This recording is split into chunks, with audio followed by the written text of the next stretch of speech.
Welcome to another edition of Ask the Professor, where we answer your questions on history, current events, philosophy, culture, really anything except why can't the Oakland Raiders win the Super Bowl? Oh dear. Why? Why? Remember Why Jim do you do Plunkett, this to Todd me? Christensen, Lester Hayes? I Those were the couldn't days. care less about football if I tried, but it's not as bad as baseball. This is not my field of expertise. I am here to ask you questions that come from your backers and supporters in this fantastic feature we call Ask the Professor. Okay, unleash the next knuckleball. Here's a good one. Can Israel survive as a Jewish state? Well, Israel certainly cannot survive except as a Jewish state. Let's make that absolutely clear. Israel is unique among the nations of the world in all kinds of ways. It is a nationality that is also based on a religion, although of course many Jews are not observant, and it is the one safe refuge for a people who have been persecuted and reviled throughout history in a way that has no equal. I mean, there are sometimes these contests, which was worse, the Holocaust or racial slavery. It's not a contest you want to win. But it is astonishing to reflect that for all the horrors of slavery and all the abuse that was heaped on blacks to justify that institution, there was never anything resembling the blood libel. So, first of all, I think any decent person, Jewish or not Jewish, has to stand with Israel or be very much on the wrong side, not just of history, but also of morality. It is strange that almost no political movement anywhere in the world can get past a certain point in being sinister without also becoming anti-Semitic, just as nothing can be anti-Semitic past a certain point without becoming extremely sinister.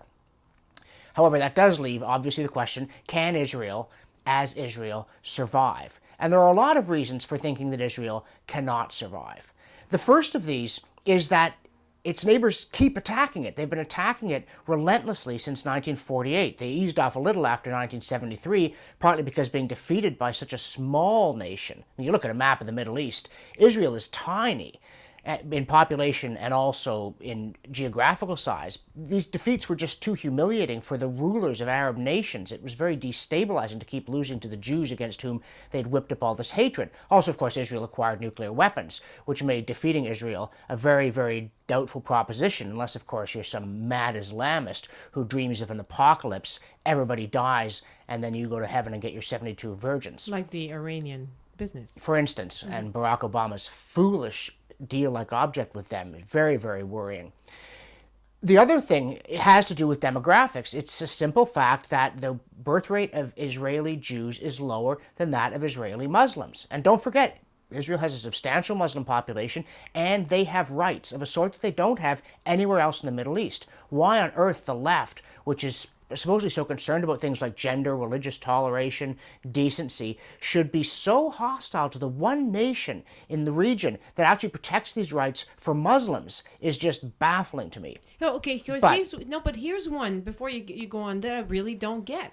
I mean, I understand that you may not like a particular policy of what happens in Israel. I don't know if you follow these policies very closely. If you happen to be a North American person who has no family in Israel, who's not Jewish, doesn't really have any stake in this, why do they care so much? Why do they care so much about Israel and never as much about Latvia? Yeah, and why are they so hostile to Israel? I mean, certainly you talk about criticizing Israeli government policies. Well, if you want to have that, go to Israel and talk to Israelis. They're forever in a political uproar. It's a society of given very much to frank, free speech on anything and everything. And they argue relentlessly about God. They're certainly not going to avoid arguments about public policy. But then the question comes back, can Israel survive? And the answer, I feel, is yes, because of the power of an idea.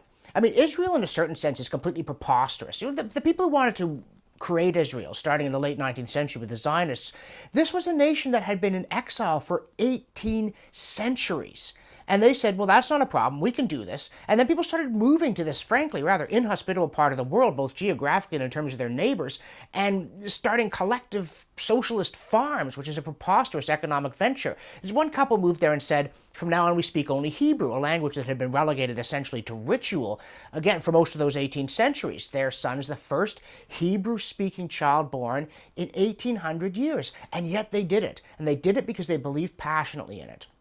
So yes, Israel can survive. It can survive by being true to itself, including its democratic principles. It can't survive by starting to treat any of its citizens as third-class citizens. It will always be true, because Israel is a Jewish state, that if you're not Jewish, you're not quite in the same category, because Israel's a place where Jews can go to avoid another Holocaust. And if you're not Jewish, you can always just leave, but Hitler will come after you no matter where you are. But they cannot deprive anybody of their fundamental rights. They may even have to make some territorial exchanges, but the idea can survive provided the idea is kept alive. And Judaism kept itself alive through 1,800 years of exile and mistreatment. So my answer is yes, Israel can survive. And all of us who care about decency, whether or not we're Jewish, better make sure we're on the side of Israel as it struggles to survive in a very ugly neighborhood. All right, well, thanks for that. Folks, if you want to play along, you want to ask your questions, go to the URL that's currently displayed at the bottom of your screen, and you'll get all the information to do that there. Thanks, and see you soon.